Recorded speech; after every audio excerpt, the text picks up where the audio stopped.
শুনলাম এক বেড়ায় নাকি প্রেম করছে বউ থাকতে আরেক বেটির সাথে, সেটা ধরা খাইছে। এটা নিয়ে আবার ফেসবুকের মধ্যে দেখলাম তোলপাড় অবস্থা, তুলকালাম অবস্থা।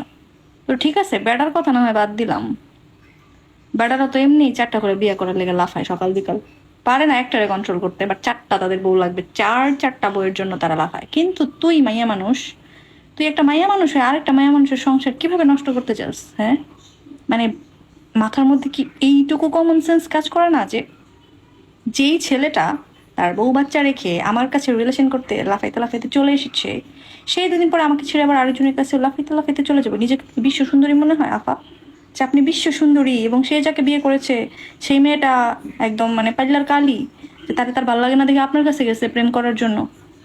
লিসেন আপুরা, আপনারা যারা এরকম বেত্তা বেড়াদের সাথে প্রেম করেন, আপনাদের লাইফের প্রবলেমটা কি জানেন? আপনারা সারা জীবন প্রেম করছেন চকলেট বয়, কিউট বয়, বাচ্চা বাচ্চা পোলাগুলোকে, যারা কিনা আপনাদেরকে 2 দিন রিলেশন করে 3 দিন ব্রেকআপ করে ফালা রেখে চলে গেছে, যারা কিনা রেসপন্সিবিলিটি নিতে চায় নাই, যারা কিনা কোনো রকম কেয়ার করে নাই আপনাদের। আপনারাই কেয়ার করেছেন, আপনারাই তাদের পিছনে সময় দিয়েছেন। একটা সময় পরে ব্লেম করেন কি আর এই ছেলেরা ভালো না, ছেলেরা এরকম, তো ছেলেরা দায়িত্ব নিতে চায় না, হ্যান ত্যান। তো আপনারা যদি ইচ্ছা করে এরকম ইম্যাচিওর, তারপর হচ্ছে নিজের উপর ডিপেন্ডেন্ট না, এই টাইপের ছেলেদের সাথে রিলেশন করেন, পরে তো ছাকা খাবেন, এটা স্বাভাবিক ব্যাপার। এরপরে যখন দেখেন যে একটা ম্যারিড ছেলে যে কিনা বউ বাচ্চার সাথে ভালোভাবে সংসার করতেছে, প্লাস লুচ্চা আপনার সাথে একটু লাইন মারে, তখন মনে করেন এটা তো সোনাই সোহাগা হয়ে গেল, ওর যেহেতু বউ বাচ্চা আছে তাহলে আমাকেও বিয়ে করবে, বিয়ে করে আমাকে সুখেই শান্তিতে রাখবি, তাই না? এই স্বপ্ন দেখেন আপনারা আপু, আফুরা? আপনারা কি এই স্বপ্ন দেখে এরকম বিয়ে বেটাদের সাথে রিলেশন করতে যান আর এরকম সংসার ভাঙেন? কি সুন্দর ফুটফুটে বাচ্চা।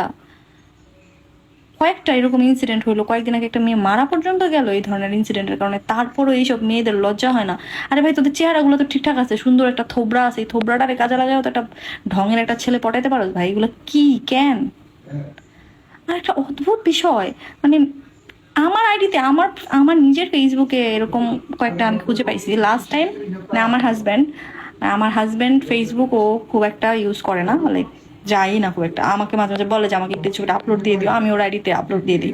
সো আমি ওর আইডিতে দেখলাম আমার কিছু ফ্রেন্ড লিস্টের মেয়ে ওর ফ্রেন্ড রিকোয়েস্ট পাঠিয়েছে, যেগুলো আমি পার্সোনালি চিনি, সামনাসামনি চিনি। সো এরা আমার জামাইকে কেন ফ্রেন্ড রিকোয়েস্ট পাঠাচ্ছে আমি জানি না, ওয়াই। লাইক ওদের মানে মানুষ মানুষের ফ্রেন্ড রিকোয়েস্ট কেন পাঠায়? হয়তো বা ফ্রেন্ডশিপ করতে ইচ্ছা করে এই কারণে, অথবা কোনো প্রয়োজন থাকে সেই কারণে, অথবা প্রফেশনাল কোনো রিজন থাকে সেই কারণে। বাট আমার জামাইয়ের সাথে তোদের কিসের এইসব রিজন? এগুলো তো আমি কোনোটাই মিলাতে পারতেছি না। আমার জামাইয়ের সাথে কি ফ্রেন্ডশিপ করতে মন চাইতেছে? ফ্রেন্ড রিকোয়েস্ট পাঠাইছে আমাকে, একদম কোন যেটা টম দিয়ে ছিলাম, ঠিক আছে? আমার জামাইয়ের দিকে তাকাইলে আমার জামাইয়ের নেক্সট টাইম কেউ ফ্রেন্ড রিকোয়েস্ট পাঠালে কি লেগে আমার জামাইয়ের ফ্রেন্ড রিকোয়েস্ট পাঠাস, সমস্যা কি? আমি আবার অত ভাই চোখ বন্ধ করে বিশ্বাস করা টাইপের মেয়ে মানুষ না। এক ফোঁটা আমি পৃথিবীর কাউকে বিশ্বাস করি না, এক সেকেন্ডের জন্যও না, নো। সো আমি সবকিছু চোখে চোখে রাখি এবং দেখি। তো এই টাইপের ফালতু মেয়েগুলা তোমাদেরকে বলতেছি, যারা কিনা জেনে বুঝে এরকম টাইপের ছেলেদের সাথে রিলেশন করো, সংসার ভাঙো, তোমাদের কপালে অনেক দুঃখ সামনে ওয়েট করতেছে, ওয়েট। আর এসব ছেলেদের কথা তো আমি বলবোই না, এসব ল্যাস্টিক মার্কা ছেলেদের কথা আমি কিছু বলবোই না। রিজন হচ্ছে যে এরা এরা হচ্ছে একটা মেয়ে দেখলেই হচ্ছে এরা লাইন মারবে, এবং এদের মানে থিওরি হচ্ছে এরা গিয়ে মেয়েদের কাছে বলে আমার বউ তো টক্সিক, আমার বউ ভালো না, আমার বউ আমার টেক কেয়ার করে না, আমার বউ সারাদিন আমার সাথে ঝগড়া করে, আমার ভালো লাগে না, এই টাইপের ফালতু কথা বলে মেয়েদেরকে পটাতে চায়। আর এই মেয়েগুলো, ও তাই নাকি, তোমার ওয়াইফ এরকম করে, আহারে তুমি তুমি আরো বেটার ডিজার্ভ করো, তুই বেটার ওর বউয়ের চাইতে।